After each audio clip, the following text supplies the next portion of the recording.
নমস্কার বন্ধুরা, আমি সুলতার চ্যানেলে তোমাদের সকলকে স্বাগত। আশা করছি তোমরা যে যেখানে আছো ভালো আছো এবং সুস্থ আছো। আমি আবার চলে এসেছি নতুন একটি রেসিপি নিয়ে। আজকে আমি তৈরি করে দেখাবো চিংড়ি মাছের ঝাল। আমি যেভাবে এই চিংড়ি মাছের ঝাল রেসিপিটি তৈরি করব সেভাবে তোমরা বাড়িতে অবশ্যই একবার ট্রাই করবে। আশা করছি ভালো লাগবে। তাহলে চলো এই রেসিপিটি তৈরি করবার জন্য কি কি উপকরণের প্রয়োজন সেগুলো আমি তোমাদের দেখিয়ে দিই। ওকে, তোমরা আমাদের সাথে থেকো। এই চিংড়ি মাছের ঝাল রেসিপিটি তৈরি করবার জন্য আমি এখানে নিয়ে নিয়েছি দুটো বড় পেঁয়াজ, সেগুলোকে পাতলা পাতলা করে কেটে নিয়েছি।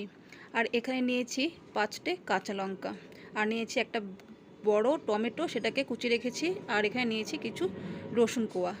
আর এখানে চিংড়ি মাছটাকে আমি ভালো করে ধুয়ে নুন হলুদ মাখিয়ে নিয়েছি। তো চলো এবার রান্নাটা শুরু করা যাক। আর যে সমস্ত বন্ধুরা আমার চ্যানেলটিকে এখনও সাবস্ক্রাইব করোনি তাদের কাছে অনুরোধ রইল চ্যানেলটি সাবস্ক্রাইব করবার, আর পাশে যে বেল বাটনটা আছে সেটা প্রেস করে রাখবার। তাহলে আমি যখনই নতুন কোনো ভিডিও আপলোড করব সবার ফার্স্ট নোটিফিকেশান তোমাদের কাছে পৌঁছে যাবে। ওকে ফ্রেন্ড, তাই চলো আজকে রান্নাটা শুরু করা যাক। আমি এখানে কড়াটা বসিয়ে দিয়েছি। এবার আমি ফার্স্ট চিংড়ি মাছগুলো ভেজে নেব। এখানে আমি পুরো রান্নাটাই করব সর্ষের তেল দিয়ে, এবং তেলের পরিমাণটা একটু বেশি দেব। এখানে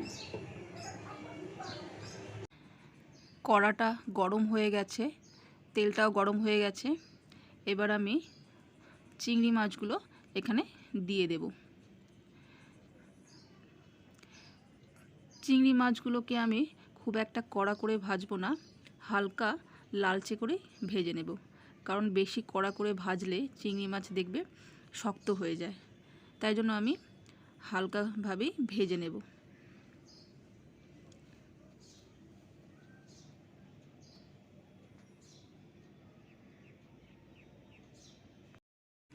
চিংড়ি মাছগুলো আমার ভাজা হয়ে গেছে, দেখো হালকা ব্রাউন কালার হয়ে গেছে।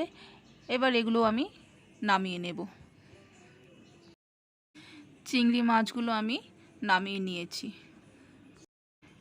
এবার চিংড়ি মাছ ভাজার যে তেলটা রয়ে গেছে সেই তেলটার মধ্যেই আমি আরেকটু পরিমাণে তেল দিয়ে দিচ্ছি। এবার সরু সরু করে কেটে রাখা পেঁয়াজগুলো এখানে দিয়ে দেব। পেঁয়াজগুলো দিয়ে আমি হালকা লালচে করে পেঁয়াজগুলো ভেজে নেব।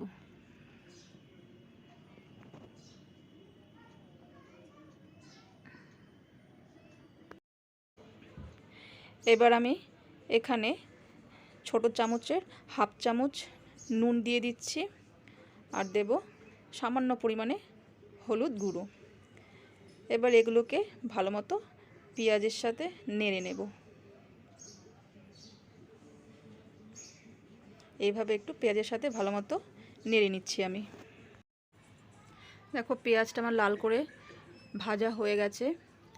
এবার বাকি যে মশলাগুলো রেখেছি সেগুলো দিয়ে দিচ্ছি।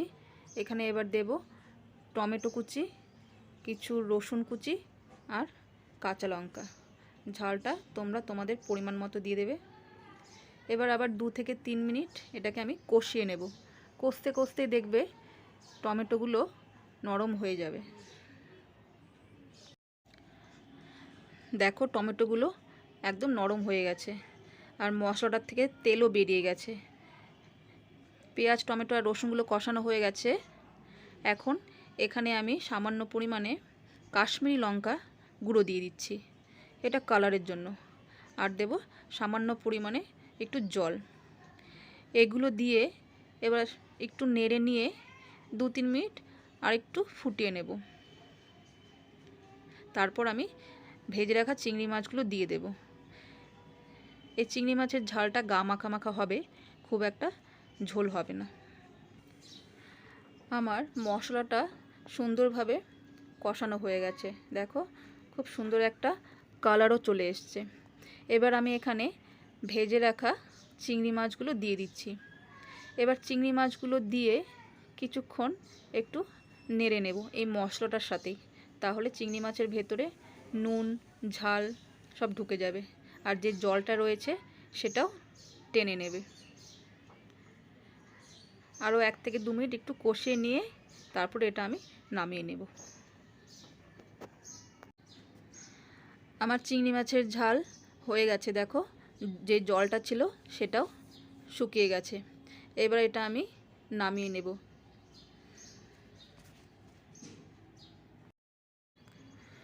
বন্ধুরা দেখো আমার চিংড়ি মাছের ঝাল রেসিপিটি হয়ে গেছে, এটা আমি নামিয়েও নিয়েছি। দেখো কালারটাও কতটা সুন্দর এসছে। তোমরা বাড়িতে একবার এভাবে ট্রাই করবে, আশা করছি ভালো লাগবে। তাহলে আজকে আমার এই রেসিপিটি তোমাদের কেমন লাগলো সেটা কমেন্ট বক্সে অবশ্যই কমেন্ট করে জানাবে, ঠিক আছে? তাহলে আজকের মতো ভিডিওটা এখানেই শেষ করছি। তোমরা সবাই ভালো থাকবে এবং সুস্থ থাকবে।